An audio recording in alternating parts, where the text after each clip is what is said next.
Bonjour! Dans cette vidéo, nous allons vous expliquer comment créer différents formats de notifications enrichis.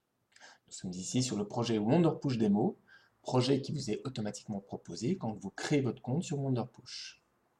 Vous pouvez dessus créer les segments et notifications que vous souhaitez. Pour créer une notification enrichie, nous allons donc aller dans la rubrique Notifications et créer une nouvelle notification.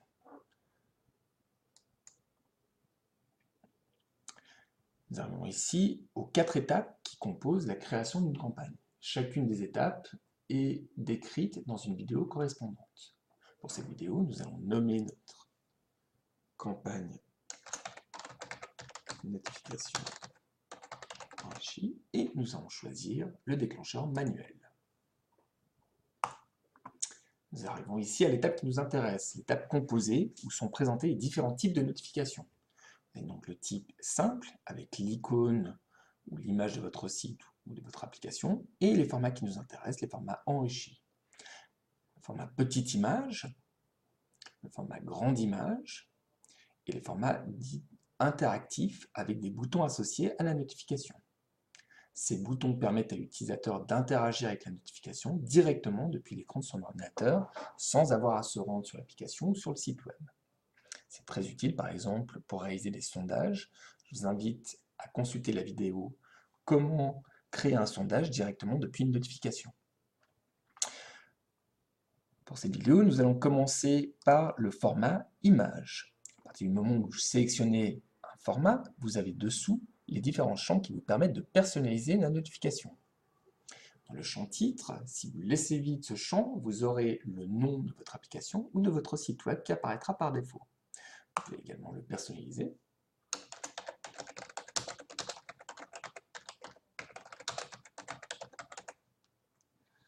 Et ensuite, rentrer le texte que vous souhaitez. Je vous rappelle que vous avez la possibilité d'intégrer jusqu'à 140 caractères. Je vous recommande juste 1 à 2 lignes maximum pour être le plus percutant possible.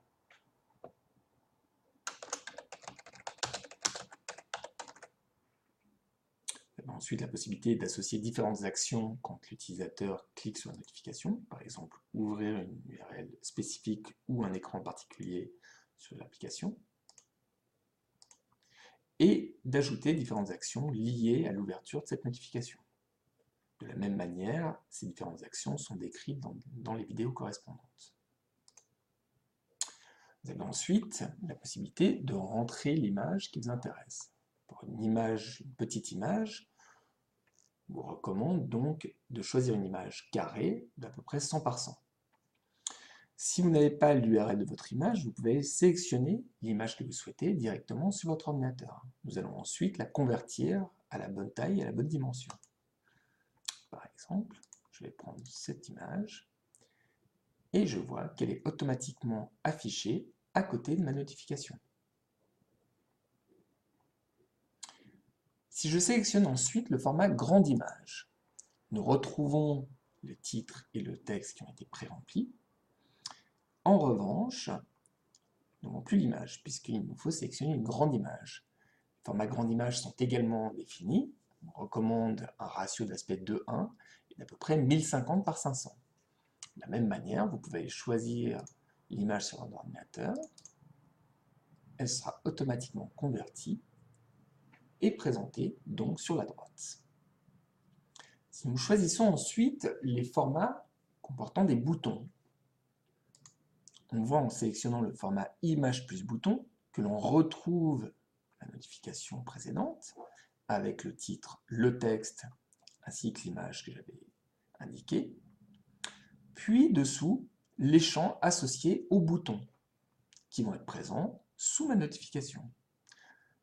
Dans les boutons, vous avez le champ label qui correspond au texte.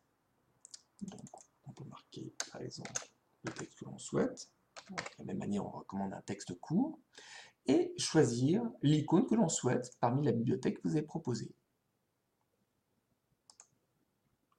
Vous pouvez également associer une action spécifique, comme par exemple ouvrir une URL ou un écran en particulier sur l'application, ou associer une action également spécifique à ce bouton-là. Et vous pouvez également ajouter un deuxième bouton.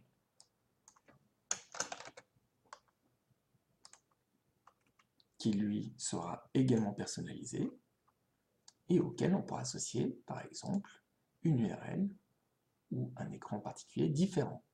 Ainsi, quand l'utilisateur recevra la notification, il aura la possibilité de cliquer sur ce bouton ou ce bouton et d'être envoyé sur les URL correspondantes. Je vous invite de la même manière à regarder la vidéo « Comment créer un sondage directement depuis une notification » pour voir l'intérêt, justement, des différentes spécificités derrière chaque bouton. Si nous sélectionnons le format grande image plus bouton, on retrouve donc le titre, le texte, la grande image et les deux boutons qui sont associés par-dessus. À partir du moment où vous avez créé la notification qui vous intéresse, il vous suffit ensuite de sauvegarder et de continuer. Vous arrivez alors à l'étape ciblée, qui va vous permettre de cibler les utilisateurs qui vous intéressent. De la même manière, je vous renvoie à la vidéo « Comment utiliser les critères de segmentation et comment créer des segments ». Ici, nous allons sélectionner le segment qui nous intéresse pour montrer cette notification et nous sauvegardons et nous continuons. Nous arrivons alors à l'étape avancée qui contient les différentes options. Et là, nous allons sauvegarder directement notre notification. Notre notification est alors présente dans la liste notifications enrichies. Si je clique dessus, je retrouve les éléments qui la composent, la cible, le message et une prévisualisation du message. Je reviens sur ma partie notification, je clique sur lancer et j'ai ensuite la notification qui va m'être envoyée. Voilà, je vous invite à consulter d'autres vidéos, ainsi que n'hésitez pas à venir sur notre site et à interagir avec le chat. Merci.